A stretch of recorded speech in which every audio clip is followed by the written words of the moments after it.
Bonjour, on est en direct sur le Facebook Live de l'Humanité, sur le boulevard Montparnasse. Il est un peu plus de 14 h. C'est aujourd'hui le 43e jour de grève. C'est un moment historique, ça ne s'est pas vu depuis des années. C'est la 6e journée interprofessionnelle de mobilisation nationale de l'intersyndicale. Et vous le voyez, la place est pleine. Les grévistes et les manifestants sont très motivés.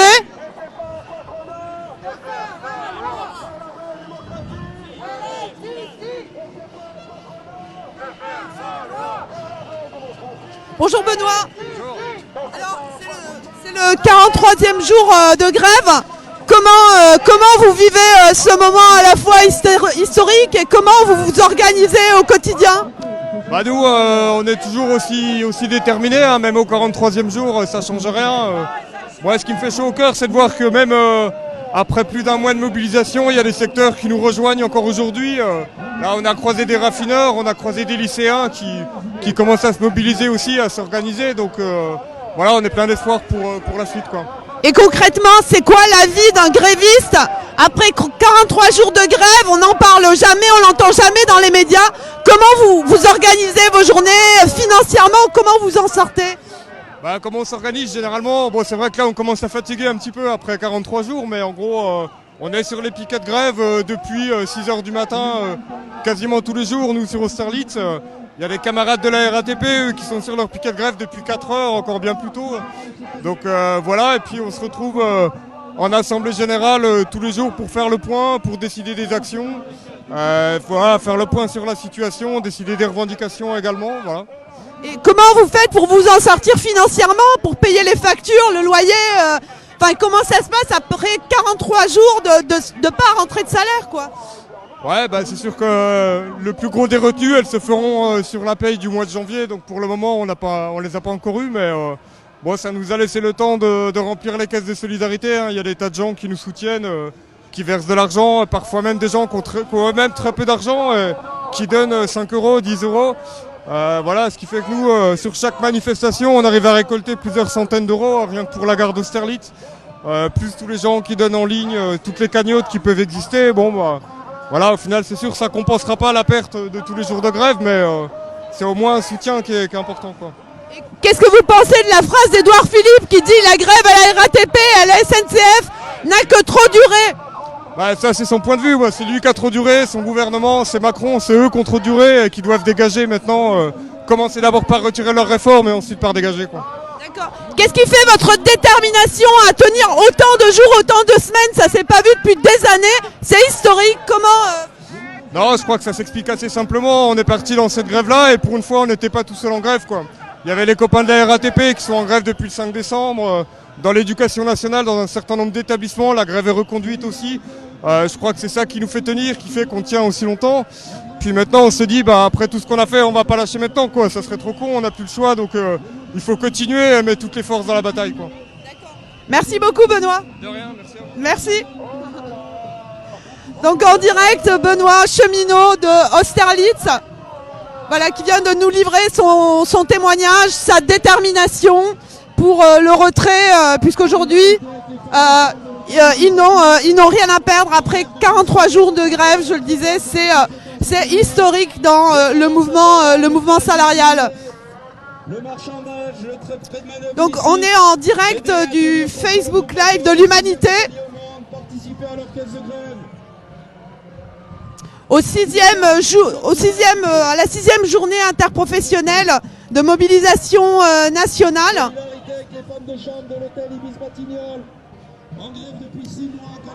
Bonjour madame. C'est les femmes de chambre, on a 6 mois d'or. Fait froid, il pleut. Il est resté dehors. Bonjour. Alors vous êtes déterminé dans cette lutte. Qu'est-ce qui fait votre motivation ? Pourquoi vous êtes là aujourd'hui ? Mais nous sommes là aujourd'hui parce que déjà nous sommes les femmes de chambre. On travaille avec la sous-traitance. La société s'appelle SCN. Nous on travaille à l'hôtel Ibis, les Batignolles. Donc nous avons commencé le conflit par rapport aux conditions de travail dans l'hôtel, là où nous travaillons. Les cadences infernales, On voulait aussi avoir un contrat direct avec le groupe Accor et finir avec la sous-traitance. Donc aujourd'hui, ce qui nous motive, c'est déjà d'avoir le respect des femmes de chambre, parce que la femme de chambre, elle n'est pas respectée. Puisque c'est la sous-traitance, on n'a pas les mêmes priorités que les gens du groupe Accor, de l'hôtel Ibis. Donc on va être ensemble, on va avoir un contrat direct avec le groupe Accor et puis avoir les mêmes droits que les gens de l'hôtel. Donc tant que nous ne sommes pas satisfaits, on ne peut pas reprendre. Parce qu'on vit trop de maltraitance avec la sous-traitance au sein de l'hôtel Ibis et en complicité avec le groupe Accor. Donc c'est ce que nous dénonçons. Et par rapport aux retraites, est-ce que vous êtes aussi mobilisé par rapport à la question des retraites? Oui, la retraite, oui, parce que vous voyez sur nos fiches de paye, SN nous en a 8% d'abattement. Donc ça veut dire que pour notre retraite, ils ne cotisent pas à 100%. Pour la sécurité sociale, ils ne cotisent pas à 100%. Donc demain, si nous allons à la retraite, on va avoir moins de salaire. Donc oui, ça nous concerne. Vous en êtes à combien de journées de grève maintenant? Mais demain, ça fait 6 jours. 6 jours. Et est-ce que vous êtes heureux de vous retrouver en solidarité avec les autres secteurs de lutte? Enfin, est-ce que ça vous motive? Bien sûr, ça nous motive parce que je vois vraiment la solidarité. Et c'est avec la solidarité qu'on peut aller de l'avant. Parce que si nous ne dénonçons pas, si nous ne sommes pas solidaires, on ne va pas nous trouver, comme on appelle, la solution à nos problèmes. Donc il faut être solidaire, il faut tous se mettre la main dans la main pour pouvoir dire non. Voilà, parce que demain, par exemple, si nous on va à la retraite, on vit avec quoi? Et c'est pas plus tard qu'on va pleurer, c'est maintenant qu'il faut réclamer ses droits. Merci, vous vous appelez comment, madame? Moi, c'est Rachel. Merci Rachel, merci beaucoup Rachel. Donc on est en direct du Facebook Live de l'Humanité sur le boulevard Montparnasse. C'est le 43e jour de grève, la 6e journée interprofessionnelle de mobilisation nationale, je le répète. N'oubliez pas de commenter et de partager le Facebook Live sur l'Humanité. Surtout, n'hésitez pas. Et puis, je vous rappelle que vous avez une offre digitale de l'Humanité à 1 euro. 1 euro, je crois que on peut tous y arriver. 1 euro d'abonnement à l'Humanité digitale. Voilà, et vous avez accès à l'ensemble des articles du quotidien.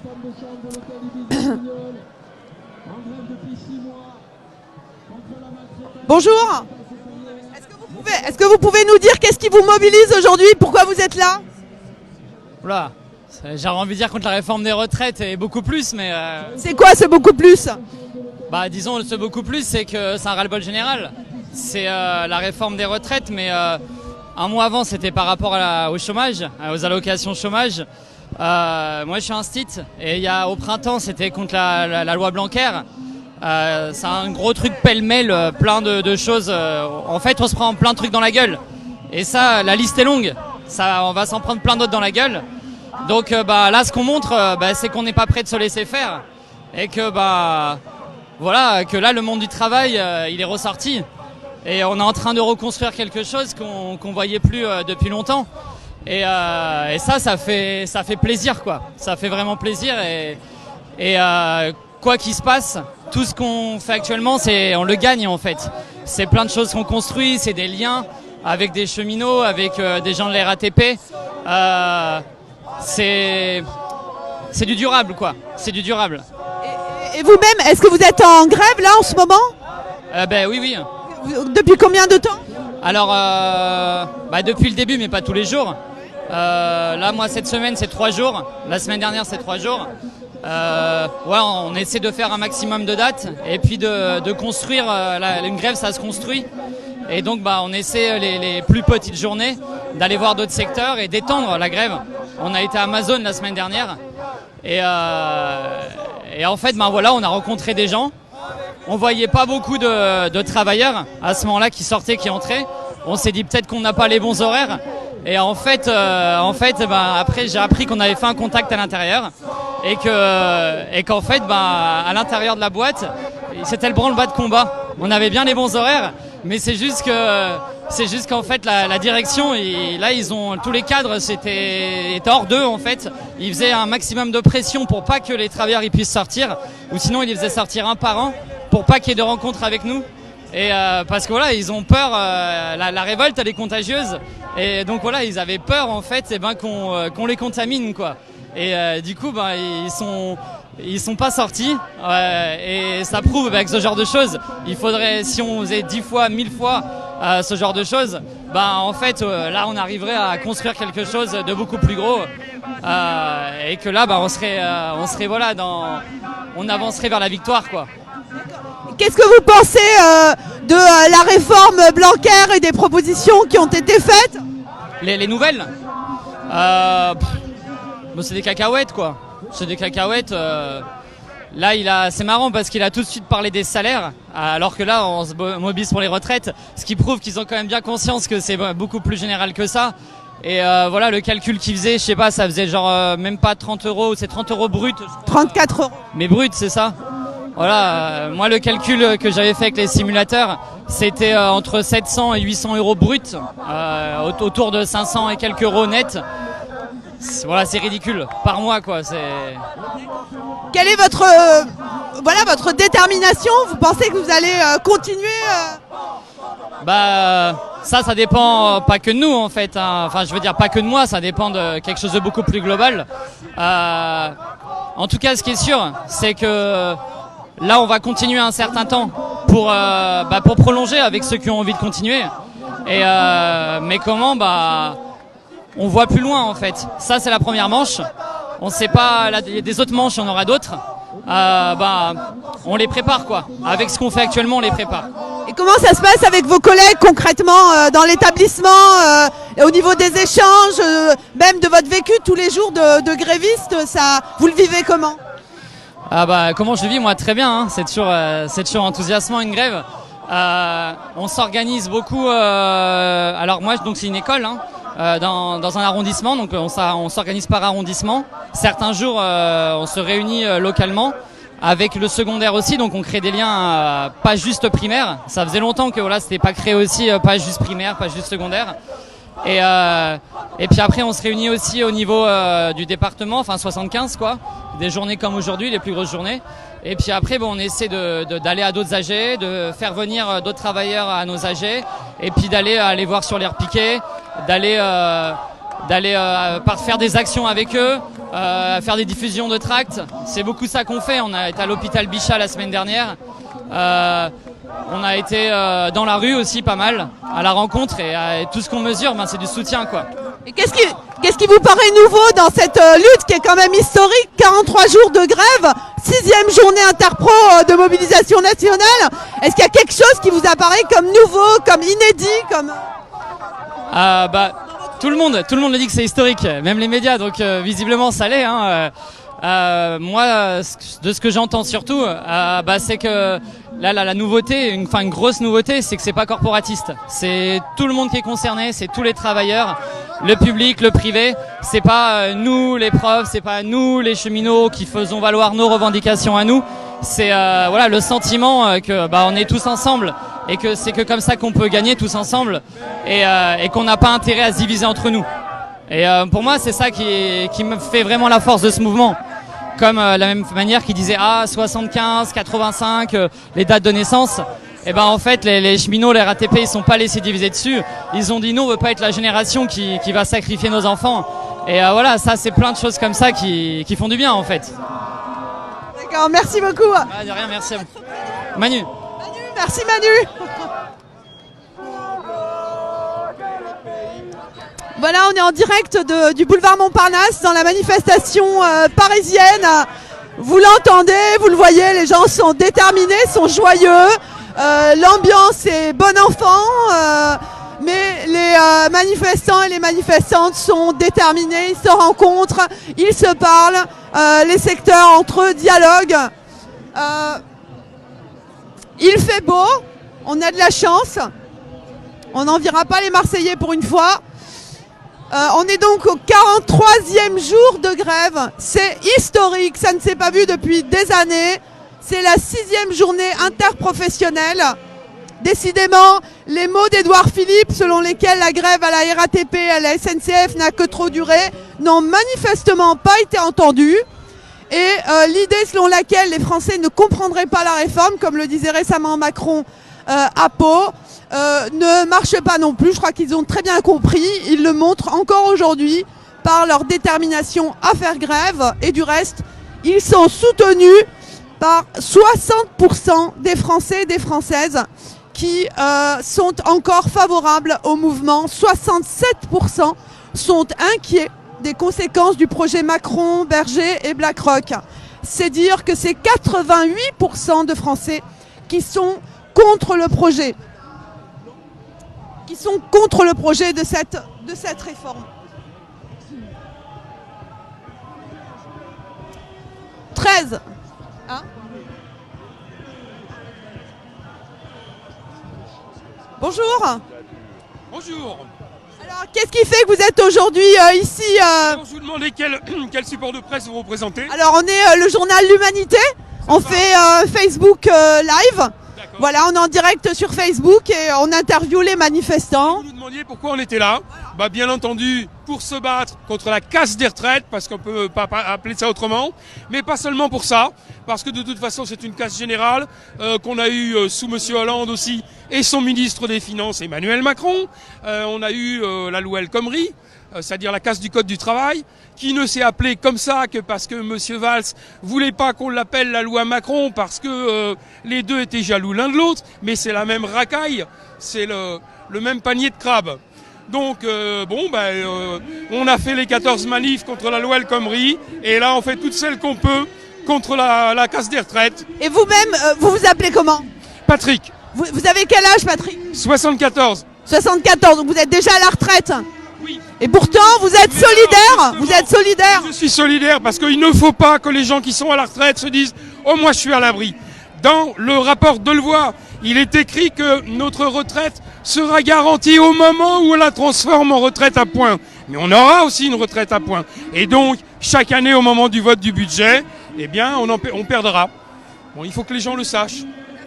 Et vous êtes heureux là de rejoindre depuis un certain temps à la fois la lutte des Gilets jaunes le samedi, les luttes syndicales en semaine? Bien sûr, comme tu peux le voir, nous sommes aussi Gilets jaunes, mais bien entendu, moi j'ai été syndiqué au SNES parce que j'étais prof, mais bien entendu, je suis naturellement avec les syndicalistes et avec les syndiqués surtout. Je ne parle pas des grandes confédérations, mais donc des syndicats. Il y a des milliers de syndicats en France et qui se battent et qui sont dans la lutte et on les soutient. Merci beaucoup. Je t'en prie. Et voilà, on vient d'avoir le témoignage d'un gilet jaune. On voit bien que les retraités sont aussi inquiets, non pas seulement pour eux, mais aussi pour les futures générations, puisqu'ils ont aussi des enfants et des petits-enfants. On le voit, c'est la solidarité intergénérationnelle entre les secteurs qui s'expriment dans cette manif parisienne au boulevard Montparnasse. Il est un petit peu plus de 14h et nous sommes au 43e jour de grève, à la 6e journée interprofessionnelle, ce qui montre la solidarité entre un certain nombre de syndicats. Je rappelle que 4 c'est le nombre de points en moins de popularité pour Emmanuel Macron en un mois, selon un sondage YouGov, qui n'enregistre plus que 25% d'opinion favorable. Autrement dit, 75% d'opinion défavorable. Et puis les facs, elles sont acquis. Et puis les facs, elles sont acquis. Et puis l'école, elle est acquis. Et le collège, il est acquis. Et le lycée, il est acquis. Et puis la passe, elle est acquis. Et puis les trains, ils sont acquis. Et puis les bus, ils sont acquis. Et le métro, il est acquis. Toutes les richesses, elles sont acquis. Et donc tout est acquis. Rien n'est à tout ce qu'ils ont, ils l'ont volé. Partage du temps de travail. Ou alors sans tempêter. Tout est à nous. Rien n'est à eux. Tout ce qu'ils ont, ils l'ont volé. On est en direct de l'Humanité, du Facebook Live, en direct de la manifestation parisienne qui se tient sur le boulevard Montparnasse. On est au 43e jour de grève, en direct de la 6e manifestation interprofessionnelle de mobilisation nationale. Vous le voyez, il fait beau, l'ambiance est bon enfant, les gens sont déterminés et joyeux, ça n'empêche pas. N'hésitez pas à commenter le Facebook Live, n'hésitez pas à partager. Je vous rappelle l'offre de l'Humanité, 1 €. 1 € l'abonnement pour l'offre digitale qui vous donne accès à l'ensemble des articles du quotidien L'Humanité. Voilà, n'hésitez pas à partager, à commenter, on attend vos commentaires, on attend vos partages en direct de la manifestation parisienne qui montre encore une fois sa détermination au retrait de cette réforme réclamée maintenant depuis 43 jours de grève, depuis le 5 décembre, premier jour de la mobilisation interprofessionnelle, de l'intersyndicale.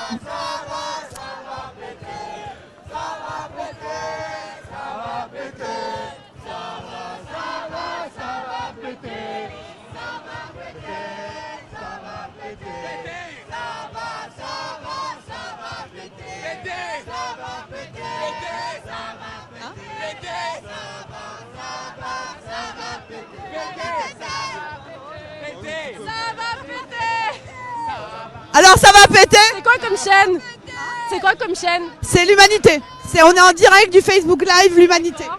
Très bien. Alors on a un lycée du 95, on vient de Gonesse et ça fait depuis le 5 décembre qu'on est en grève et on est optimiste, on ne lâchera pas jusqu'au retrait. Comment vous faites donc c'est assez extraordinaire, c'est un moment historique qu'on est en train de vivre. Comment vous faites pour tenir au jour le jour? Comment vous vous organisez? Alors c'est pas, voilà, c'est pas évident, c'est des sacrifices. On a lancé une caisse de grève. D'ailleurs, on a une cagnotte Litchi si vous voulez donner. Tu connais le lien? René Cassin de Gonesse sur la cagnotte Litchi, s'il vous plaît, aidez-nous pour qu'on tienne encore. Donc lycée René Cassin de Gonesse à Clichy pour la cagnotte pour ceux qui veulent donner. Oui, voilà. Donc donnez-nous et aussi il y a la solidarité entre nous, entre les collègues. Et qu'est-ce que ça change dans votre quotidien au niveau par rapport à vos collègues de travail, par rapport à ce que vous faites au jour le jour pour tenir, pour organiser vos journées? En fait, on essaye de faire aussi des actions. On essaye on compte mobiliser les parents. On compte... on discute beaucoup en salle d'épreuve. Beaucoup d'AG aussi. On essaye de faire d'autres actions, mais c'est pas évident. Voilà, on essaye aussi de faire toutes les manifs possibles à Paris. On essaye, il y a des actions aussi au rectorat, je ne sais pas si vous en avez parlé. Voilà, on essaye d'être dans toutes les actions possibles en fait. Et qu'est-ce que vous pensez des propositions qu'a faites dernièrement Blanquer? Tout ça, c'est du pipeau. En fait, on assiste au mépris général de la classe politique. Et tant qu'on ne sera pas écouté, tant qu'on ne sera pas entendu, on ne lâchera pas en fait. On ne veut pas de simples compromis, etc. On veut le retrait de cette réforme qui est injuste et qui va juste creuser les inégalités sociales qui sont criantes dans ce pays. Et qu'est-ce que vous pensez quand vous entendez Macron dire quand on explique et qu'on écoute, généralement on comprend? Qu'est-ce que vous en pensez? On n'est pas des débiles, hein. Faut savoir qu'on a fait un minimum d'études, on sait lire entre les lignes. Je pense que là, vous voyez aujourd'hui la mobilisation des professeurs. On n'est pas quand même des milliers de débiles à ne pas comprendre ce qu'on nous raconte. Non, on s'informe, on va sur les médias indépendants, on lit les rapports des économistes, etc. Et nous, on a bien compris qu'on allait y perdre. De toute façon, c'est pas difficile. Hein. À partir du moment où vous calculez plus sur les 6 derniers mois, mais sur les 25 dernières années, même pas les 25 meilleures années, sur l'ensemble de la carrière, vous y perdez. Moi, je perds 1 000 € par mois sur ma future retraite, que je ne verrai que à 67 ans. Et encore, si on ne parle pas d'âge pivot, mais d'âge d'équilibre, là, je vais aller jusqu'à 69 ans peut-être. Donc non, on a très bien compris, on n'est pas des débiles et on patachonne pas dans notre tête, comme le dit Macron.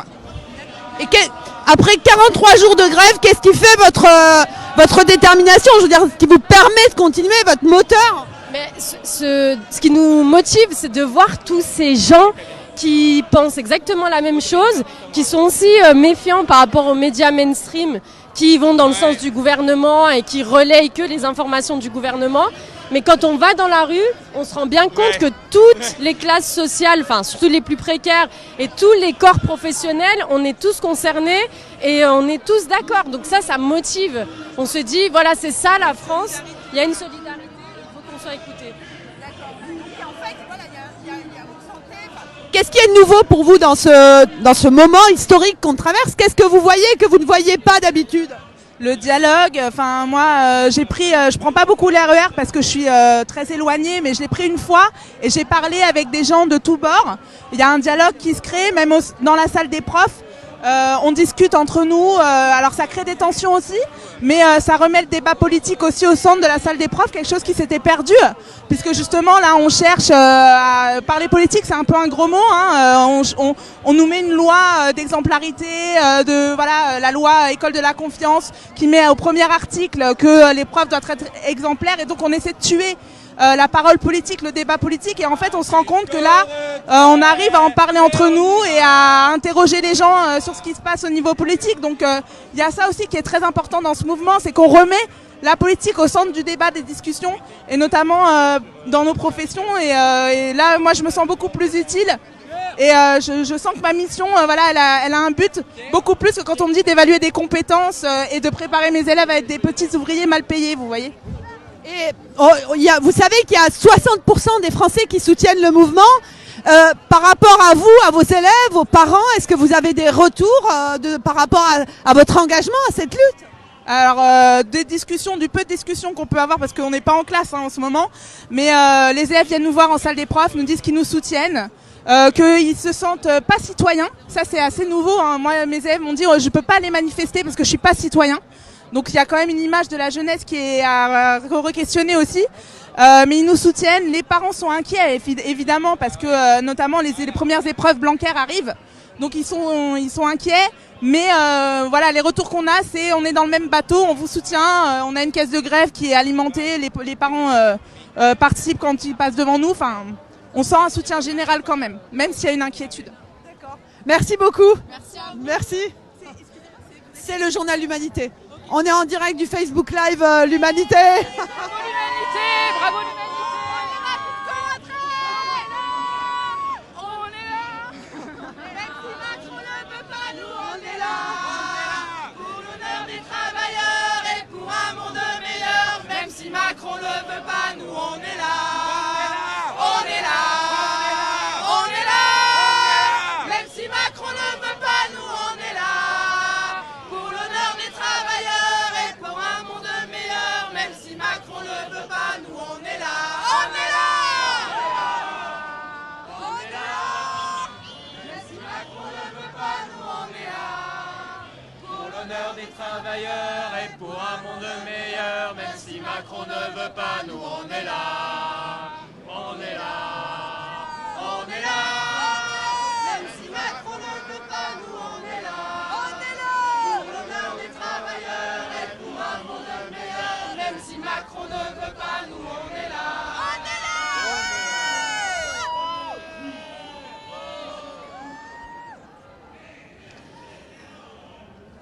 Alors vous l'avez entendu, cette détermination, cette joie, cette solidarité des professeurs en grève. La solidarité, on l'a entendu juste un peu avant avec un gilet jaune de 74 ans qui vient manifester pour les futures générations, la solidarité intergénérationnelle, la solidarité parents, profs, élèves qui tous se savent engagés dans un même bateau, la solidarité des caisses de grève. Voilà, et puis la joie, le sentiment de sortir du quotidien, de se parler enfin, de parler politique comme vient de nous le dire l'enseignante il y a un instant. Voilà, vous êtes en direct du Facebook Live de l'Humanité. N'hésitez pas à commenter, à apporter vos analyses, vos commentaires, à partager. Et n'oubliez pas, c'est exceptionnel, 1 euro l'abonnement à l'Humanité digitale qui vous donne accès à l'ensemble du quotidien. Ah, c'est Isabelle Garot ?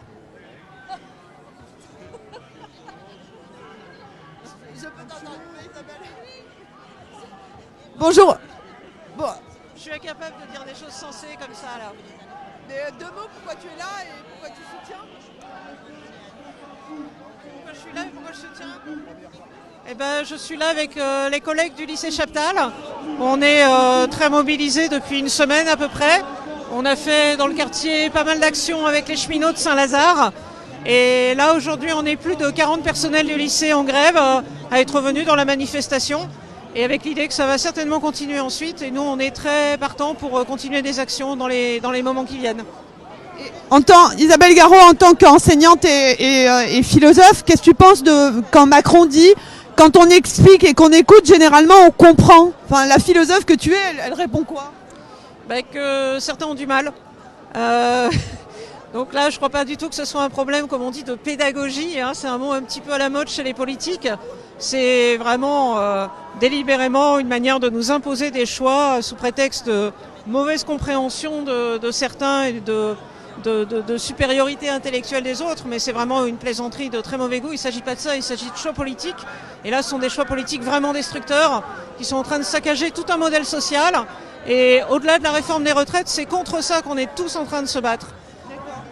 Au lycée Chaptal, il me semble que c'est pas souvent qu'ils se mobilisent. Qu'est-ce qui se passe aujourd'hui? On est en plus dans un moment historique. Comment tu l'expliques? Au lycée Chaptal, là, la mobilisation elle est très très forte parce que je crois que beaucoup de gens prennent la mesure de l'ampleur des dégâts qui sont en train d'être causés par ces réformes. Que du coup, il y a comme souvent dans les situations de grève, une solidarité qui s'est créée entre nous alors qu'on était un peu isolés les uns et les autres. Et que cette dynamique-là, elle n'est pas prête de s'arrêter, elle a lieu dans d'autres secteurs. Et nous, du coup, on s'inscrit dans ce mouvement général qui est de très très grande ampleur.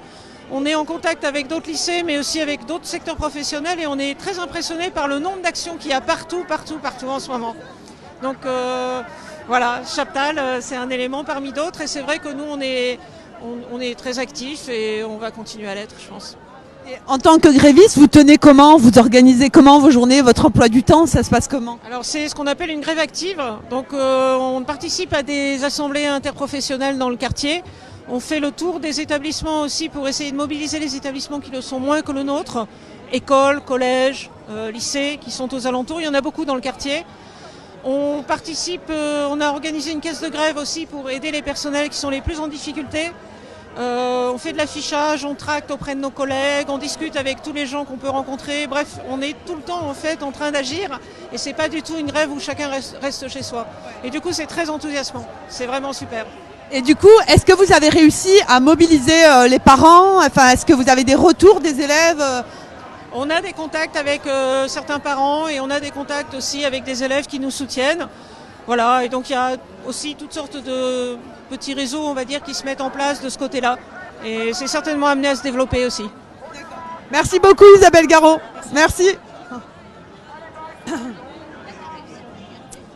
Eh bien voilà Isabelle Garot, philosophe, enseignante au lycée Chaptal, en grève, qui vient de nous parler de la mobilisation du lycée Chaptal notamment.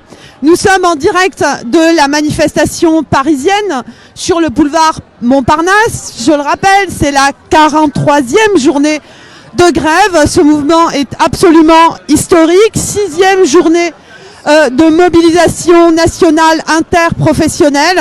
C'est du jamais vu. Et il fait beau aujourd'hui à Paris. Les gens ont le sourire, ils sont joyeux.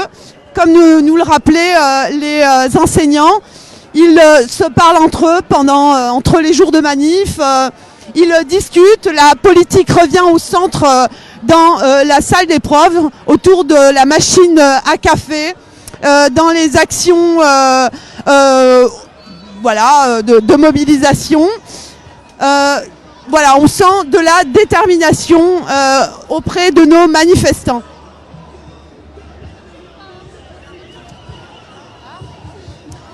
On est en direct du Facebook Live L'Humanité, dans la manif parisienne, boulevard Montparnasse. N'hésitez pas à commenter, n'hésitez pas à partager. Je vous rappelle l'offre à 1 € de l'Humanité digitale. Voilà, 1 € et vous avez accès à tous les articles du quotidien.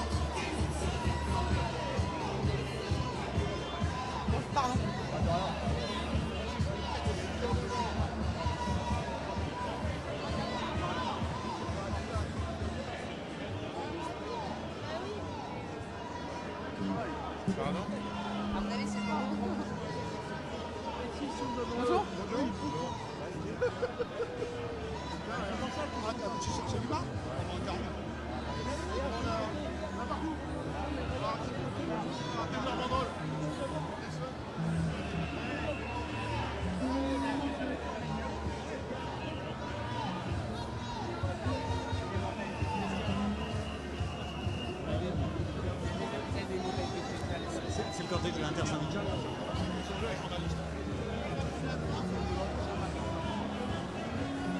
Donc nous sommes en direct du Facebook Live, enfin je me répète, direct et live de l'Humanité. 43e jour de grève, nous sommes à la manifestation parisienne boulevard Montparnasse. Et là tout de suite, vous vous trouvez devant le cortège de l'intersyndicale. Faut-il rappeler que c'est la 6e journée de mobilisation interprofessionnelle. Ça ne s'est jamais vu depuis des années. C'est un moment historique et nous arrivons tout de suite devant l'intersyndicale. Pour l'instant, on va voir.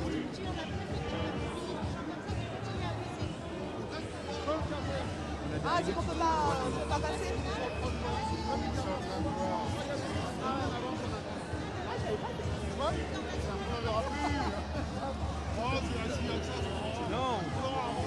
On fait un azimut sanglier. L'Humanité.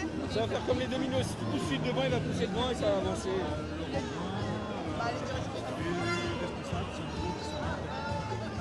Il est là, hein, mais il va revenir.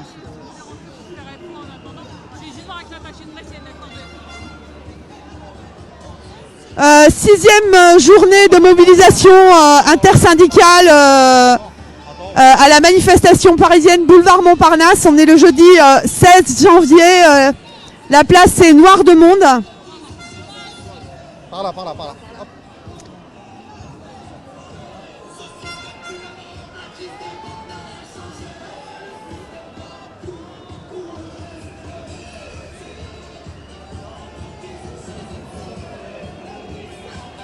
Bonjour. Bonjour. Qu'est-ce qui fait votre détermination à être au 43e jour de grève encore dans la manifestation? La conviction que ce combat est juste et la conviction que nos analyses sont justes.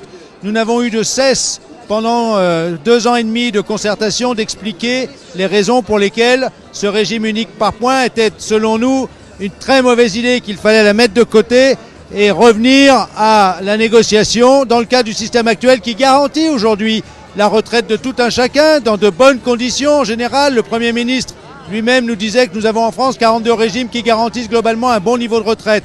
Donc nous n'avons pas de raison d'abandonner ce système de retraite. Il y a beaucoup à faire pour améliorer la situation, mais ça n'est pas le système de retraite qui est défaillant. C'est l'emploi, c'est le fait qu'il est difficile pour un jeune d'entrer dans l'emploi. On passe de plus en plus par des stages, des contrats précaires. Les seniors, le chômage des seniors a explosé. Comment nous dire qu'on va faire travailler plus longtemps ceux qui auront 62 ans demain, alors que beaucoup, à partir de 53, 54, 55 ans, ne sont plus en emploi et ne sont pas en emploi au moment de devoir liquider leur retraite. Comment fait-on pour améliorer la situation des femmes qui n'est pas maltraitées par le système de retraite actuel? Elles ne sont pas maltraitées par le système de retraite actuel. Elles subissent le fait qu'elles sont souvent confinées à des bas salaires, qu'elles subissent du temps partiel subi. C'est là-dessus qu'il faut travailler. Donc voilà, nous sommes convaincus que ce projet de régime unique par points rendra plus difficile l'acquisition des droits à la retraite demain, rendra la retraite incertaine parce que le gouvernement pourra jouer sur les divers paramètres, la valeur du point, le taux de rendement du point, mais également maintenant, puisqu'il y aura un âge d'équilibre à terme dans le régime de retraite, et bien sur cet âge d'équilibre lui-même, sur le malus ou le bonus, il pourra augmenter le malus, diminuer le bonus ou faire bouger la borne d'âge. Donc voilà, le gouvernement, on a réussi par la mobilisation à faire qu'il bouge un temps soit peu. Il a reporté à la génération 75 la mise en œuvre du régime unique alors qu'il avait prévu pour la génération 63. Il a concédé des dispositions spécifiques à différentes professions, secteurs d'activité, comme très récemment, il a bougé un peu sur le régime des avocats. Aujourd'hui, on discute éventuellement du retrait temporaire de l'âge pivot qu'il voulait mettre en place dès 2022. si nous n'avions pas mobilisé, nous n'aurions pas fait bouger le gouvernement. Donc nous sommes d'autant plus confortés dans la nécessité de convaincre le maximum de salariés que ce qui se joue en ce moment, c'est leur droit à la retraite demain, celui des générations à venir. Et Yves Verrier, vous êtes dirigeant de Force ouvrière. Il y a 60% de Français d'opinion favorable au mouvement. Vous, dirigeant de Force ouvrière, qu'est-ce que vous proposez en contrepartie contre ce projet de réforme?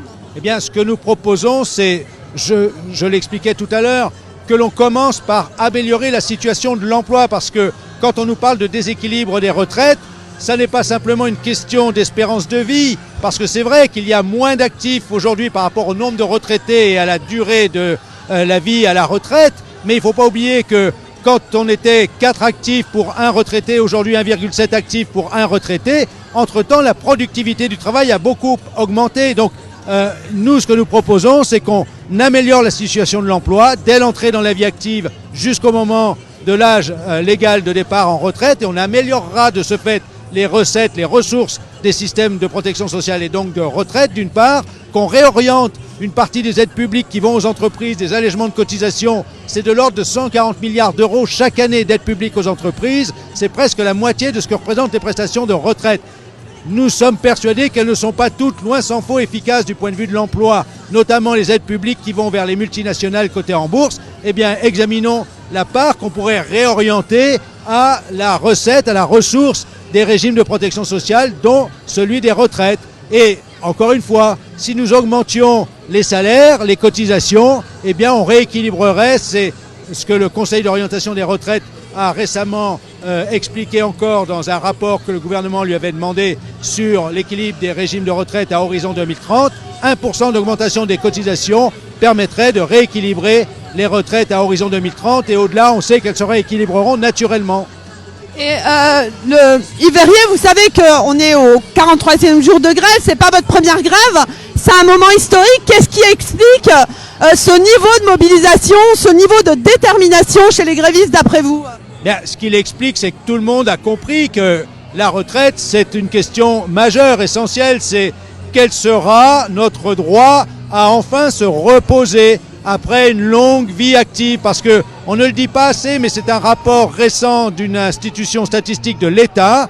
La durée en activité de la population augmente aujourd'hui malgré l'augmentation de l'espérance de vie, c'est-à-dire qu'on travaille plus longtemps tout au long de sa vie aujourd'hui qu'auparavant. Donc on travaille toujours de plus en plus longtemps et les conditions de travail ne s'améliorent pas. Il y a toute une discussion sur la pénibilité et par exemple, il y a aujourd'hui de nouveaux risques, notamment ce qu'on appelle le burn-out, les risques psychosociaux. Il faut savoir qu'il y a beaucoup de professions qui sont souvent d'ailleurs pas très bien rémunérées, où les conditions de travail sont difficiles, comme par exemple au sein de l'hôpital, et où 62 ans, pour beaucoup, c'est déjà trop et beaucoup aspirent à enfin pouvoir s'arrêter, se reposer.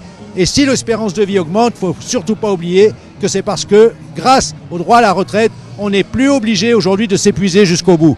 Et face à une Muriel Pénicaud qui a supprimé 4 des 10 facteurs de pénibilité et qui parle de capitalisme responsable, quand elle s'en va à Davos, qu'est-ce que vous avez à dire? Qu'est-ce que c'est qu'un capitalisme responsable? Moi, je ne sais pas ce que c'est que le capitalisme responsable. Le capitalisme, par définition, il est responsable du profit des actionnaires. C'est ça ce qui fait le capitalisme. C'est pas autre chose. C'est améliorer le capital et par les recettes qu'on extrait de la valeur du travail. C'est pour ça que je n'accepte pas non plus qu'on nous dise, comme le Premier ministre nous l'a dit dans la lettre qu'il nous a envoyée samedi dernier, qu'il n'est pas question de proposer des mesures qui aboutissent à augmenter le coût du travail, parce que c'est l'essence même du rôle du syndicat que de négocier la valeur du travail. Les salariés sont représentés par les syndicats et les salariés sont justement ceux qui vendent leur force de travail contre du salaire ou de la cotisation. Et quand le syndicat négocie, il négocie les salaires, il négocie la protection sociale, il négocie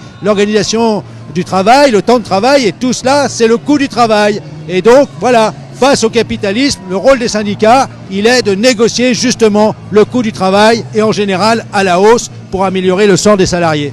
D'accord, merci beaucoup Yves Verrier. Merci. Donc en direct du Facebook Live, nous venons d'interroger Yves. Le responsable des enseignants. Oui. Ouais, vous venez quoi? Vous travaillez pour l'Humanité. D'accord. l'Humanité. Bonjour. Pardon, excuse-moi. Bonjour. Bonjour. Est-ce que vous pouvez nous dire votre détermination aujourd'hui, 6e journée de mobilisation intersyndicale, qu'est-ce qui fait que vous êtes encore là? Oui, la détermination, elle est importante. On est encore là parce que les salariés sont encore là. C'est eux qui ont décidé de continuer ce mouvement et on en est les premiers contents parce qu'on appelle effectivement à maintenir ce mouvement, à maintenir la pression. Et aujourd'hui, il y a effectivement un mouvement qui est maintenu à un haut niveau, même si évidemment on n'est pas dans les taux de grève de décembre. On est en train en fait plus ou moins d'avoir un mouvement quasiment tournant, quoi. C'est-à-dire avec des gens qui étaient là mardi qui ne reviennent pas aujourd'hui, des gens qui sont là aujourd'hui qui maintiennent évidemment le mouvement, mais des formes d'action qui vont forcément se diversifier. Mais en tout cas, même s'il y a effectivement des taux de grève qui sont moins importants, il faut le reconnaître, ça n'est pas du tout le signe du fait que les collègues auraient été convaincus en quoi que ce soit par les annonces du gouvernement. Nos collègues continuent à penser que ce projet de réforme, il est négatif pour tout le monde, il va baisser le niveau des pensions, il va retarder l'âge de départ à la retraite, et c'est pas profession par profession, c'est pas les enseignants d'un côté, les avocats de l'autre, je ne sais quoi, c'est vraiment un projet de société qu'il faut continuer à combattre, continuer à élargir ce mouvement, convaincre l'opinion que notre combat est juste, et ce mouvement du coup il continue. D'accord. Et vous, en tant que responsable, en tant que dirigeant syndical, voilà, il y a 60% de la population qui soutient ce mouvement. Vous êtes contre cette réforme. Quelles sont vos propositions pour le monde enseignant? Alors, nous pensons que de toute façon, ce mouvement il porte des questions de fond sur l'ensemble des questions de société. Et donc, par exemple, il y a évidemment les conditions de travail, les salaires qui sont et le statut de la fonction publique qui est aussi quelque chose qui est en jeu aujourd'hui. On voit bien que les métiers sont méprisés aujourd'hui et en tout cas ne sont pas considérés à leur juste valeur. Donc on demande de la reconnaissance pour le travail et on demande de la reconnaissance après le travail. Et donc ça fait bien le lien avec la question de la retraite. On veut que la retraite reste calculée sur la base d'un meilleur salaire. Ça ne veut pas dire qu'on demande des privilèges pour les uns, par exemple les 6 derniers mois dans la fonction publique qui serait quelque chose qui privilégierait les salariés du public par rapport à ceux du privé. Ça veut dire qu'on demande au contraire à harmoniser par le haut, à faire en sorte que les droits soient étendus, mais que ça reste des droits. Et que, alors qu'aujourd'hui, le projet Macron, c'est de dire vous allez avoir une valeur du point qui va varier tout le temps et donc elle ne correspondra plus à un droit. Et donc nos propositions, elles s'inscrivent dans le cadre de l'amélioration des droits. Aujourd'hui, nous pensons que notre pays a les moyens de financer des droits supplémentaires, des droits augmentés à la retraite. C'est le sens de l'histoire, de baisser le temps de travail globalement, que ce soit sur la semaine ou sur la vie. Et donc le sens de l'histoire, c'est effectivement de permettre d'augmenter les droits. Et la régression que porte ce projet de société, ce projet Macron, c'est une régression qui ne va pas du tout dans le sens du progrès social. Et donc nos propositions, elles s'inscrivent plutôt pour augmenter les financements et pour améliorer les droits. Après, il y a plein de choses qui du coup seraient possibles si on se donnait les moyens de les financer. Je donne simplement un exemple. Aujourd'hui, on fait de plus en plus d'études.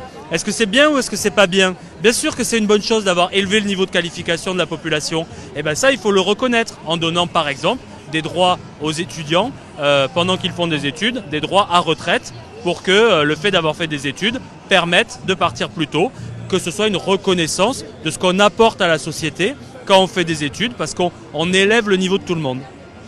Et là, vous êtes conscient qu'on est en train de... Enfin, c'est le 43e jour de grève, ça ne s'est pas vu depuis des années, c'est un moment historique. Qu'est-ce qui explique ce moment d'après vous? En tout cas, pour les enseignants, qu'est-ce qui fait cette détermination? On entendait là des enseignants qui disaient leur joie de se parler enfin, de parler politique dans la salle des profs. Qu'est-ce qui se passe d'après vous dans le secteur?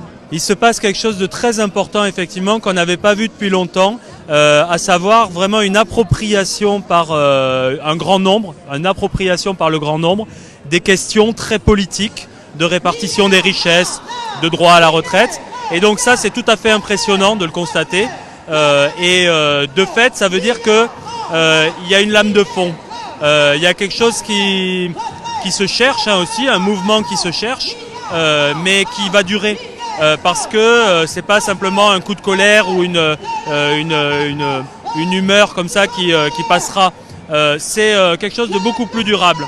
Et donc ce mouvement, je pense qu'il s'inscrit à un moment où beaucoup de gens ont envie de dire stop à la marche à la libéralisation. Et je crois qu'il y a eu une forme des mesures aussi dans la politique de Macron qui a pensé qu'il pouvait tout faire, tout détruire très vite. Il en a fait beaucoup, hein. Il a fait la loi de transformation de la fonction publique, il fait maintenant les retraites, il avait fait le code du travail. Et je crois qu'on est arrivé à un point de rupture où on se rend compte que ça n'est pas ce que veut la majorité de la population. Merci beaucoup. Merci beaucoup. Merci. Merci. Voilà, vous êtes en direct de la manifestation du Facebook Live de l'Humanité. Et tout de suite, j'interroge la responsable de l'UNEF. Alors, qu'est-ce qui fait votre présence ici aujourd'hui ? Aujourd'hui, on se mobilise contre la réforme des retraites proposée par le gouvernement parce qu'en fait, on est en train de proposer aux jeunes un avenir de précarité. Et nous, on refuse cet avenir de précarité. On refuse à la fois la réforme qui est proposée par le gouvernement, mais aussi d'être prise en excuse par ce gouvernement pour faire passer cette réforme. On a un gouvernement qui nous dit que ce serait pour les jeunes qu'il faudrait réformer, mais qui en réalité fait des jeunes les premières victimes de sa réforme, puisque c'est nous qui allons avoir une retraite plus basse et travailler plus longtemps à cause de cette réforme. Donc on va être totalement touchés et pour nous c'est très important qu'on soit de plus en plus nombreux dans la rue pour contester cette réforme et demander le retrait. Mélanie Luce, je suis présidente de l'UNEF, le syndicat étudiant. D'accord. Est-ce que vous pouvez nous dire quelles sont les problématiques spécifiques des jeunes et en quoi cette réforme les concerne ? Les jeunes, on est à la fois les futurs cotisants et les futurs retraités. Donc déjà, on est totalement concernés. Ensuite, on a une réforme qui va s'appliquer de plus en plus on est jeune, plus elle va avoir un impact fort sur nos retraites. Donc on va être particulièrement concernés. En plus de ça, on a une génération qui aujourd'hui rentre dans le monde du travail bien plus tard. Le premier CDI aujourd'hui c'est 29 ans. Donc le départ à la retraite va être bien plus tardif. Avec cette réforme, ça va être encore pire. Et au-delà de ça, on a des carrières qui évoluent dans le monde du travail. Et donc, quand on est jeune aujourd'hui, on n'aura pas la même. Ça veut dire que notre carrière ne sera pas la même que nos parents. Et ce régime à points, il va justement faire baisser notre retraite parce qu'il ne prendra pas en compte en réalité les carrières que nous aurons. Et le dernier point, c'est qu'on a un gouvernement qui parle beaucoup du fait que les étudiants salariés seraient avantagés par cette réforme. C'est faux, c'est encore une fois une manière du gouvernement de faire croire que sa réforme serait positive pour les plus précaires. En réalité, on a 46% d'étudiants qui sont salariés pendant leurs études parce qu'ils sont précaires et qui seront du coup d'autant plus précaires à la retraite parce que les salaires qu'ils touchent pendant leurs études seront pris en compte dans le calcul de leur retraite. Alors qu'aujourd'hui, ces jeunes cotisent, ils accumulent des semestres, mais leur salaire n'est pas pris en compte parce qu'il ne fait pas partie des 25 meilleures années. On fait des petits boulots, des jobs qui sont très mal payés, et donc ça va nous précariser à la retraite. C'est pas normal qu'on nous propose encore une fois d'être précaire toute notre vie, pendant nos études, dans l'insertion pro et aussi à la retraite. D'accord. Et est-ce qu'au niveau des facs, au niveau des lycées, où en est la mobilisation étudiante ? Est-ce que vous pouvez nous en dire quelques mots ? Oui, en fait, on a une mobilisation étudiante qui a pris de l'ampleur au fur et à mesure du mois de décembre. Là, ce mois-ci, on a eu beaucoup d'actions sur la question des partiels. Notamment en Ile-de-France, on a la totalité des universités d'Ile-de-France qui se sont mobilisées avec des rassemblements, avec des refus de passer les partiels, avec des blocages parfois. Parce que les étudiants refusent de passer leurs partiels en temps de mobilisation. Ce qu'ils demandent, c'est à la fois une égalité. On ne peut pas se permettre qu'il y ait des jeunes qui aient zéro parce qu'on a des facs qui ne veulent pas s'adapter. Mais c'est aussi de pouvoir se mobiliser et donc de pouvoir participer à la mobilisation qui est en cours. Et vous, à l'UNEF, quelles sont vos propositions pour la jeunesse et puis pour contrer ce projet de réforme ? Nous, ce qu'on demande, c'est que le gouvernement déjà retire sa réforme, ouvre des discussions sur d'autres bases, et nos revendications, c'est notamment la prise en compte des années d'études dans le calcul de la retraite. C'est-à-dire que, comme je le disais, comme on rentre dans le monde du travail de plus en plus tard, il faut prendre en compte les années qu'on a passées dans les études si on veut ne pas nous pénaliser davantage. Moi-même, aujourd'hui, je ne sais pas si je pourrais partir à la retraite avant 67 ans. Et donc, c'est pas normal qu'on ne propose pas de solution aux jeunes à ce point-là. C'est une de nos revendications. On est au 43e jour de grève, c'est un moment historique. Vous, en tant que représentante de la jeunesse étudiante, qu'est-ce que vous pouvez nous en dire ? c'est un moment historique, c'est une grève qui dure depuis longtemps, on voit que c'est dur et nous on apporte tout notre soutien aux grévistes qui se mobilisent depuis si longtemps. Et c'est une mobilisation où les jeunes doivent être de plus en plus nombreux. Et nous, ce qu'on appelle les jeunes à rejoindre massivement les cortèges le 24 janvier. On peut gagner. On a un gouvernement qui veut nous dire que nous ne pouvons pas gagner, que de toute façon ils retireront pas leurs réformes. Un gouvernement qui refuse de donner l'impression qu'il va faire des concessions. Mais c'est faux. Aujourd'hui, quand on a une grève qui dure depuis 43 jours, ça montre que la majorité elle est en réalité dans la rue, que les jeunes, il faut qu'on soit d'autant plus nombreux dans la rue pour faire céder ce gouvernement et obtenir le retrait de cette réforme. Comment vous voyez la suite du mouvement? Comment vous comptez l'organiser? Déjà, il y a la semaine prochaine où il y a donc des actions le 22 et 23 janvier avec notamment des retraites au flambeau 23 au soir et la mobilisation du 24 janvier qui doit être une mobilisation massive, donc jour de la présentation du projet de loi en Conseil des ministres. Nous, on appelle vraiment, encore une fois, les jeunes à descendre massivement dans la rue, à tenir des assemblées générales massives sur leur fac dès la semaine prochaine. On a les partiels qui se terminent dans beaucoup d'universités. C'est le moment de justement rejoindre massivement la mobilisation. D'accord, très bien, merci beaucoup. Merci beaucoup à Mélanie Luce, dirigeante de l'UNEF, qui vient de nous livrer son témoignage de responsable syndical au niveau national. On le voit, la jeunesse est là, force ouvrière, l'enseignement. On voit la détermination, non pas seulement des manifestants, mais bien évidemment la détermination syndicale.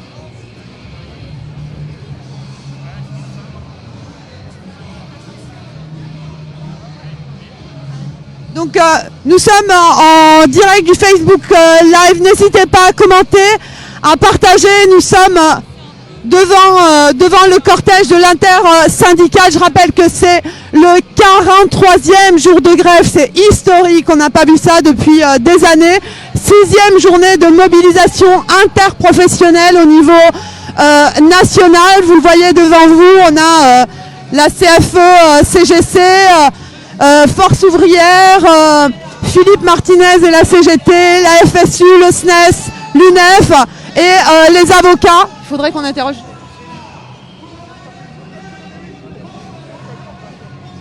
Donc n'hésitez pas à commenter le Facebook Live de l'Humanité, n'hésitez pas à partager, abonnez-vous, 1 € l'Huma Digital.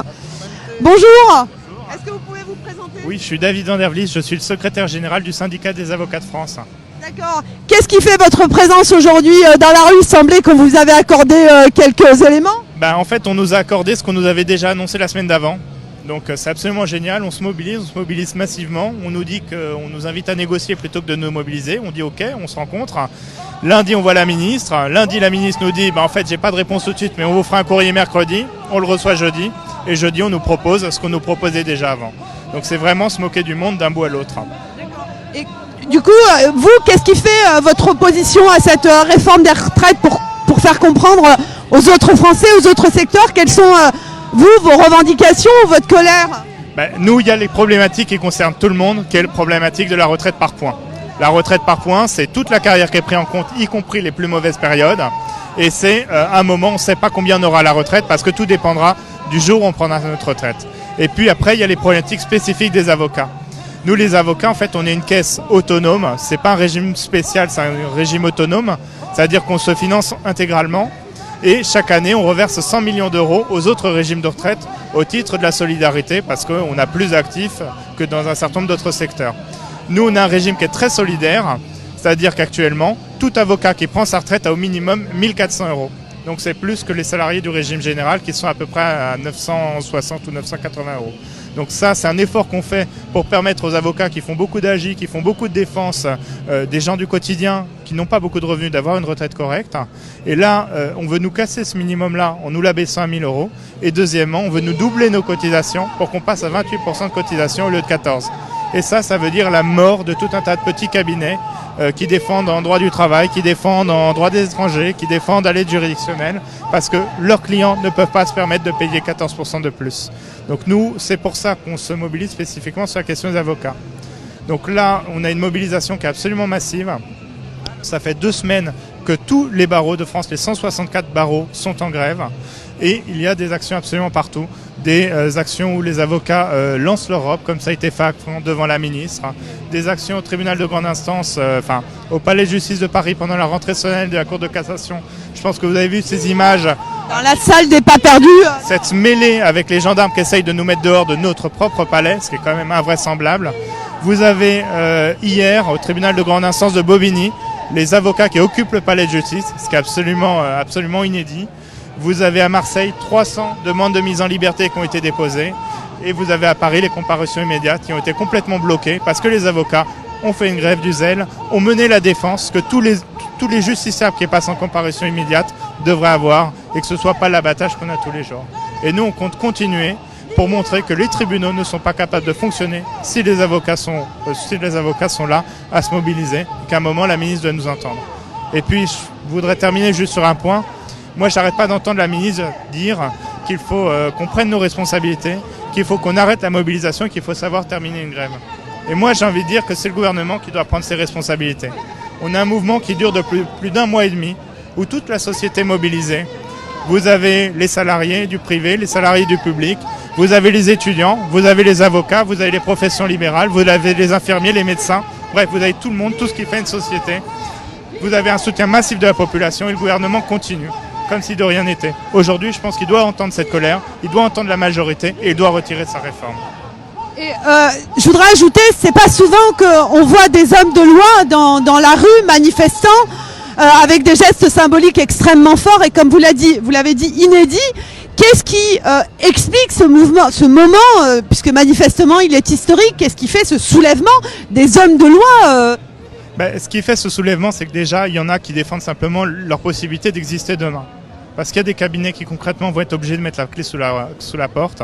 Et il y a beaucoup de gens qui sont passionnés en fait par ce métier, par cette activité qui est indispensable et qui veulent pouvoir continuer de mener cette belle mission, qui est aussi une mission de service public, qui est de venir en défense, de défendre tous les justiciables. Et puis je pense qu'il y a aussi un ras-le-bol face finalement à ce mépris du gouvernement, qui sans arrêt, alors même qu'on porte un débat qui est un débat politique, qui est un débat de justice sociale, vient nous dire que c'est simplement qu'on est des abrutis parce qu'on n'a pas compris et qu'il s'agit simplement de faire de la pédagogie en nous réexpliquant 25 fois ce avec quoi on est en désaccord.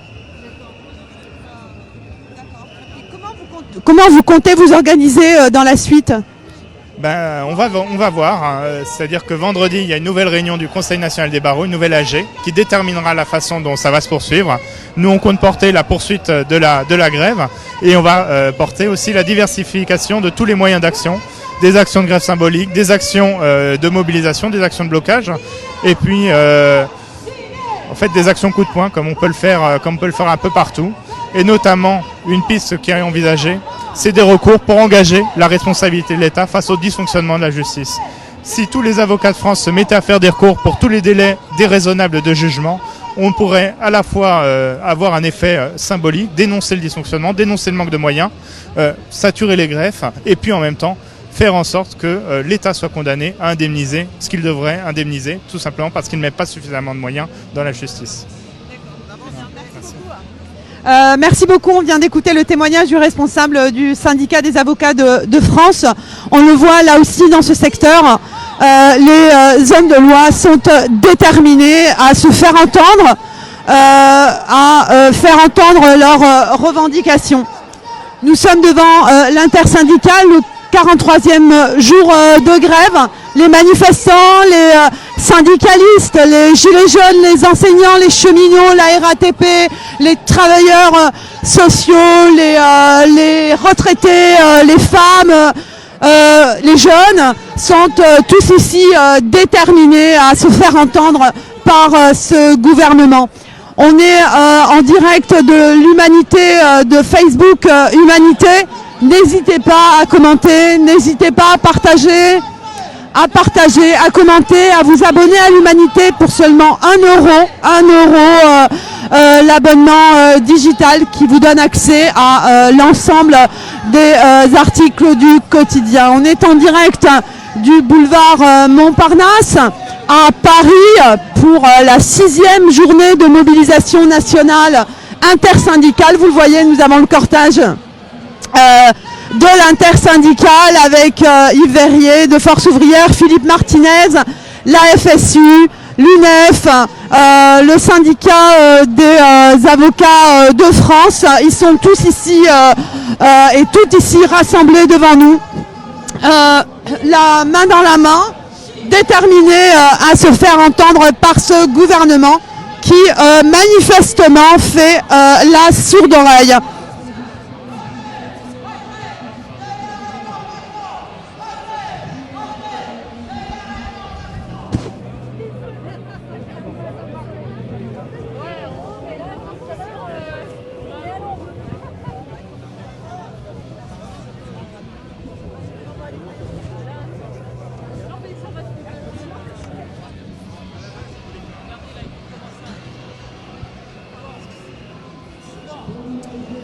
Vous êtes en direct de l'Humanité Live, n'hésitez pas à commenter, n'hésitez pas à partager. Nous sommes à Paris, sur le boulevard Montparnasse, pour la 6e journée de mobilisation intersyndicale, mobilisation nationale, 43e jour de grève, 43e jour de grève.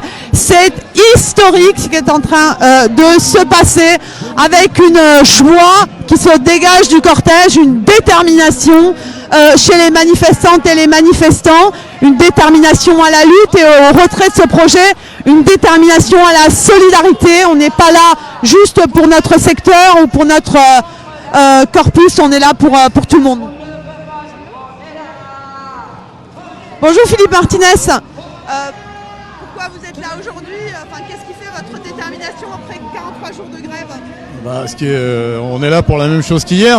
Tant que le retrait du projet de loi n'a pas été obtenu, eh bien on sera là. Et je pense que la force des manifestations, le nombre de grévistes, le fait que d'autres professions ont décidé de, comme on dit, durcir le mouvement, montre toute la détermination que nous avons, avec un soutien massif de l'opinion publique.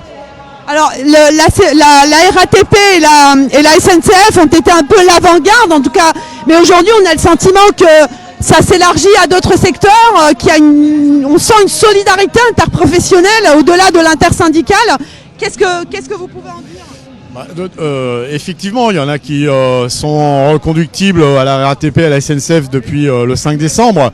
Ce qui n'a pas empêché que dans d'autres secteurs il y ait eu des mobilisations. Le gouvernement a voulu jouer l'opposition entre les salariés, c'est-à-dire entre les prétendus privilégiés des régimes spéciaux et les autres. Et la meilleure réponse qu'on peut faire, c'est ce que font aujourd'hui les dockers par exemple, de rentrer encore plus massivement dans l'action avec 72 heures de reconductible. Mais je vois ce qui se passe dans l'énergie, ce qui se passe dans le privé, ce qui se passe dans les services publics. Il y a un vrai ancrage de la lutte dans les entreprises avec des temps forts, des temps moins forts.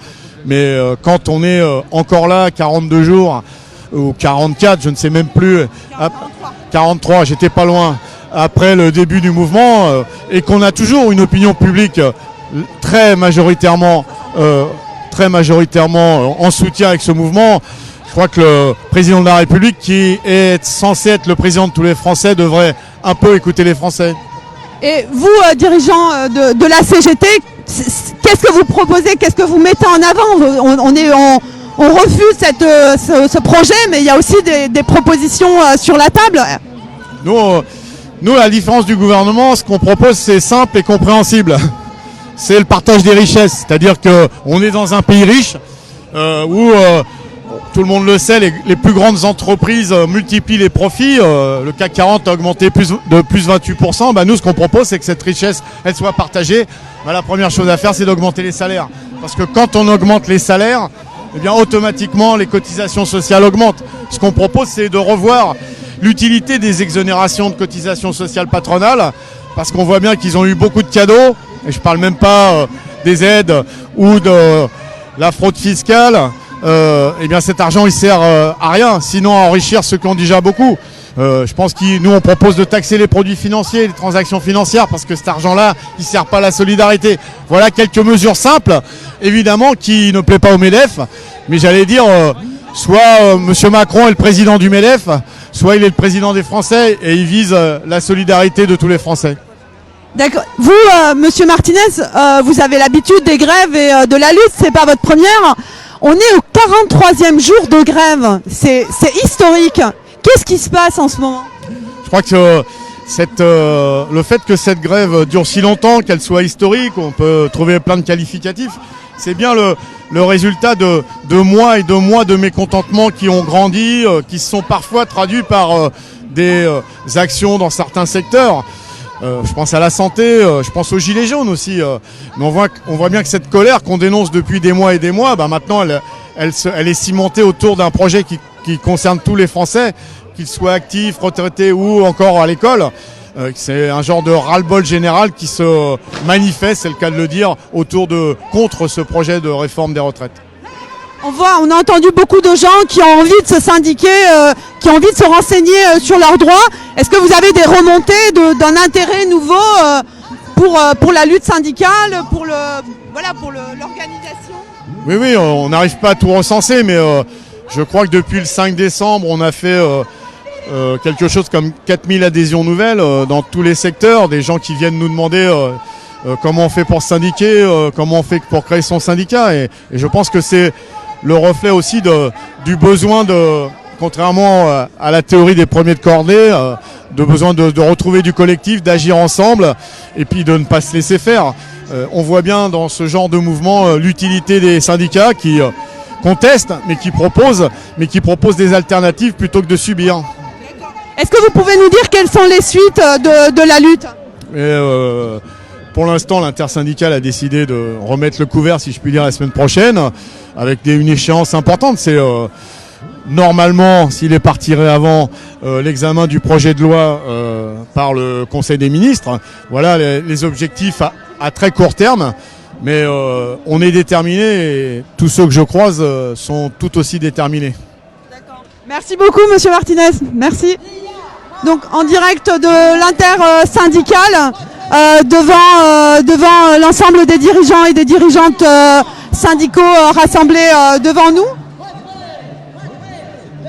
Vous êtes dans le... Il est intéressant.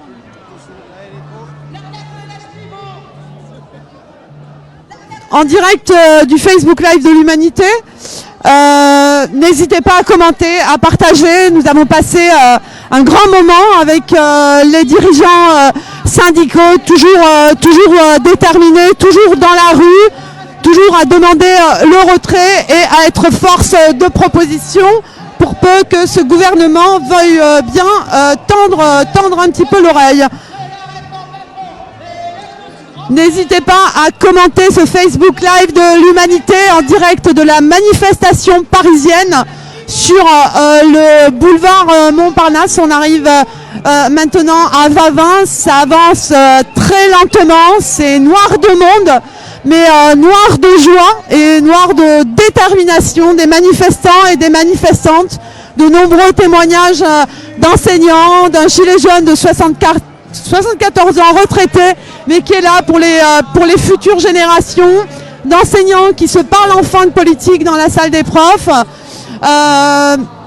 Voilà, et puis des dirigeants syndicaux qui nous disent qu'ils cherchent tout simplement à se faire entendre de ce gouvernement en tant que représentants du monde des salariés. Voilà, n'hésitez pas à commenter le Facebook Live de l'Humanité, n'hésitez pas à partager, à donner votre avis, à nous envoyer vos photos, vos vidéos en direct de vos propres manifestations, de vos villes. Voilà, vous êtes sur le Facebook Live de l'Humanité.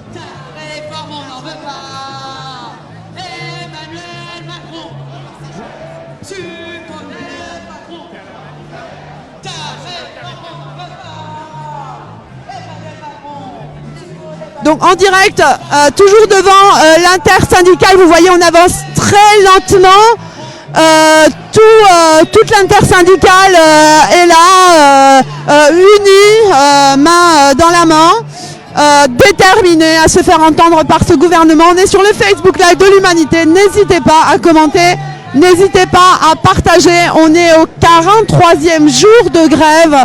6e journée interprofessionnelle, intersyndicale, de mobilisation nationale. N'hésitez pas à commenter, à partager, abonnez-vous à l'Humanité, 1 euro.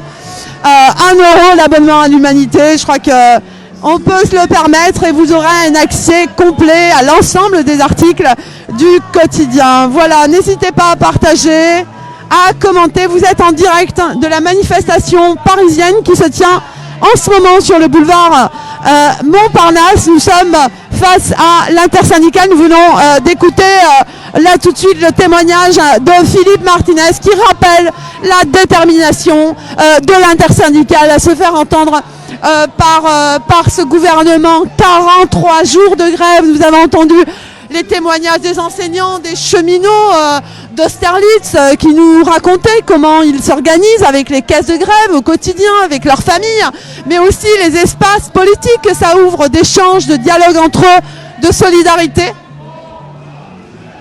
Voilà.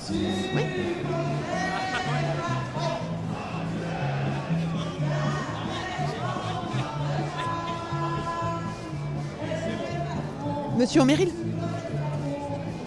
Oui, bonjour Monsieur Omeril. Bonjour. Nous sommes au 43e jour de grève. Qu'est-ce qui fait aujourd'hui votre présence dans cette manifestation et cette détermination à se faire entendre? Les raisons de ma présence ici, c'est pour représenter toute mon organisation, la CFE-CGC, et c'est les mêmes raisons qu'au premier jour, le 5 décembre. Rien n'a changé, le niveau de crispation est devenu encore plus important, et malgré les dénégations, malgré les évitements du gouvernement, eh bien le problème demeure, à savoir que le régime futur, celui qu'il nous propose, n'est pas un objectif social, c'est juste un moyen pour diminuer les pensions en faisant un budget associé au budget de l'État, dont l'objectif sera de le faire converger vers une moyenne européenne qui est plus basse que le niveau actuel. Donc ça veut dire que le retrait de l'âge pivot qui a été proposé ne vous convainc pas manifestement? L'âge pivot, je suis désolé, mais c'est une histoire qu'on a écrite en cours de route. C'est un objectif supplémentaire, on va dire conjoncturel, que le gouvernement a mis dans son projet pour masquer la réalité du projet à moyen terme. Donc pour nous, c'est pas le problème, l'âge pivot. Ça peut être un problème, mais c'est pas la majorité du problème. Le problème, c'est le régime futur, son financement, ses ressources, ses injustices et son caractère dangereux à terme. C'est ça le vrai problème, point sur lequel on n'a toujours pas d'études d'impact, on n'a toujours pas de chiffres fiables sur lesquels on peut discuter, on peut argumenter. Et vous, Monsieur Omeril, qu'est-ce que vous proposez? Quelles sont vos contre-propositions? Puisque vous exigez le retrait, mais je suppose que vous proposez aussi. Bien sûr, comme d'habitude. Je pense qu'on attend la CFE-CGC à l'endroit de la nécessité de faire des propositions. Alors évidemment, nous on dit que le projet n'est pas bon, mais que si le gouvernement veut vraiment s'entêter à le faire, eh bien il y a le moyen de le rendre un peu plus viable. Une de nos premières propositions, c'est par exemple de considérer qu'il est absolument nécessaire de respecter l'assiette de cotisation et de mettre la même assiette de cotisation dans le futur régime que dans le régime actuel. Il faut bien comprendre que le gouvernement a créé un 43e régime spécial en baissant l'assiette de cotisation de 8 plafonds de la Sécu à 3 plafonds, et donc il y aura des droits à servir dans le futur régime qui seront plus financés par des cotisations. C'est 3 milliards par an, c'est 70 milliards de coûts à terme. Donc ça c'est quand même un problème, c'est une question. Donc notre proposition c'est déjà de rétablir la même assiette. Notre proposition c'est de respecter les carrières longues, c'est de respecter la pénibilité, c'est d'avoir un peu plus d'attention aux mères. Parce que dans le futur projet, on considère qu'elles sont très désavantagées. Les femmes avec des enfants en carrière incomplète, eh bien, ils sont très maltraités dans le futur projet. C'est de trouver une meilleure attention dans le calcul d'un système à points pour ce qu'on appelle les carrières progressives. C'est-à-dire les gens qui ont démarré dans l'entreprise à des bas niveaux de revenus et qui ont eu une évolution, ce qu'on appelle la classe moyenne, finalement l'ascenseur social, qui ont eu une évolution comme technicien, agent de maîtrise, des fois cadre, et de considérer qu'en calculant sur l'intégralité de leur carrière, eh bien on leur fera un désavantage dans le système à points. Et donc il faut des garanties sur ce qu'on appelle le taux de remplacement à la retraite. Voilà, tout ça ce sont des choses dont il est difficile de faire la liste complète, bon, pour simplement bien prouver que la CFE-CGC est là, sur ce projet-là, évidemment, tout un tas de propositions qui pour le coup sont réalistes et concrètes et qui pourraient rendre ce dispositif à terme beaucoup plus viable que ce qui n'est prévu. Monsieur Omeril, on est au 43e jour de grève, c'est historique. Quel est pour vous votre point de vue en tant que responsable syndical? Qu'est-ce qui fait cette détermination? Qu'est-ce qui explique cette colère aujourd'hui? La raison, elle est à voir du côté du gouvernement. On a quand même un mouvement social qui est majoritaire dans l'opinion, qui est majoritaire au niveau des syndicats, et on a un gouvernement qui ne bouge sur rien, qui continue à s'accrocher à, j'allais dire, son message commercial de début, qui désormais ne trompe plus personne, à savoir que ce serait une réforme sociale qui est faite pour le bien de tous, mais personne n'en veut. Donc il y a quand même un problème. Pourquoi est-ce que le gouvernement s'accroche à quelque chose dont personne ne veut? Il faut que le gouvernement accepte de considérer que ce que le pays tout entier lui renvoie comme message, eh bien il doit le prendre en compte. Il ne peut pas imposer par la force quelque chose dont la population ne veut pas. On parle quand même du régime de retraite, d'un élément du modèle social français qui est, j'allais dire, caractéristique de notre pays et de son histoire. Voilà, c'est vraiment la culture nationale au fond qui est touchée. Oui, tout à fait. Et personne ne peut comprendre l'obstination du gouvernement. Il y a eu dans d'autres pays européens cette proposition qui a été faite. Dans certains endroits, c'est le cas en Belgique. Eh bien, la population l'a rejeté. Eh bien, le Parlement, son gouvernement, il a accepté de retirer son projet. C'est normal, c'est comme ça en démocratie. Quand même, on n'impose pas quelque chose quand, en plus, on n'a pas les éléments de calcul, d'impact du futur projet. C'est quand même fort de café. Finalement, on dit aux gens, vous allez habiter une autre maison que la vôtre. Et dans cette maison, on s'aperçoit que la porte d'entrée est au 2e étage et que les fenêtres sont à la cave. Donc on dit, il y a un problème, ça marche pas votre truc. On dit, non, je vous assure, ça marchera très bien. Vous verrez, vous allez vous y faire. Eh ben non. Voilà, ce qu'on dit, c'est que cette maison est inhabitable en l'état. Merci. Et comment vous allez poursuivre ce mouvement? Enfin, quelles sont vos perspectives de poursuite? C'est très difficile de le présumer. Il faut réfléchir. Il faudra être créatif, évidemment. Quelque part dans son obstination, le gouvernement nous force à être, j'allais dire, oui, plus créatif pour trouver d'autres formes, pour exprimer ce que la majorité de la population veut lui exprimer sur le sujet. Ce qu'on va demander, c'est sûr, dans les semaines qui viennent, c'est l'étude d'impact. On va exiger que nous soient donnés les chiffres qui existent, qui ont été calculés par le gouvernement et qui, bizarrement, aujourd'hui, sont confidentiels. C'est quand même extraordinaire. Vous serez là le 24 janvier? Oui, bien sûr, on sera là le 24 janvier, oui. Voilà, en direct de l'intersyndicale, on vient d'écouter le témoignage de la CFE-CGC et de son responsable syndical, monsieur Omeril. Voilà, vous êtes en direct du Facebook Live de l'Humanité. Nous sommes dans la manifestation parisienne. Nous sommes le jeudi 16 janvier, au 43e jour de grève. Dans ce moment, disons-le, usons les mots historiques. Et nous quittons tout de suite l'intersyndicale avec laquelle nous avons passé un bon moment à écouter un certain nombre de dirigeants nationaux syndicalistes. Et nous rejoignons la suite de la manif. Je vous le disais, n'hésitez pas à commenter, n'hésitez pas à partager.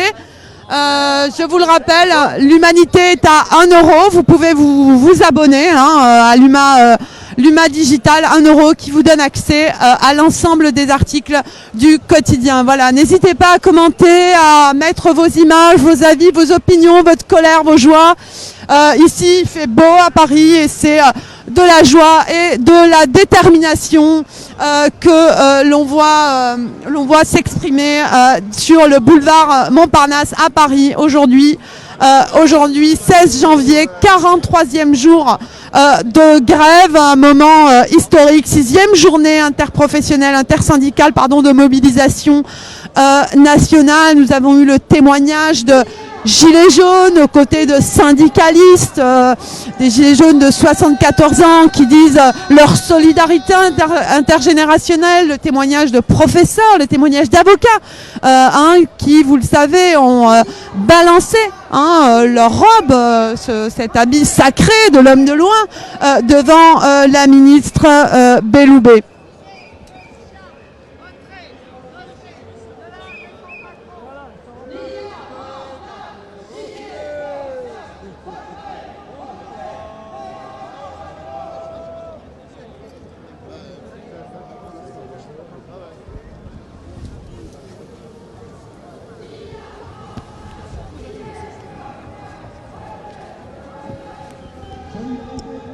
Chers amis, le Facebook Live de l'Humanité s'apprête à faire une petite pause. Et oui, les journalistes aussi font des pauses.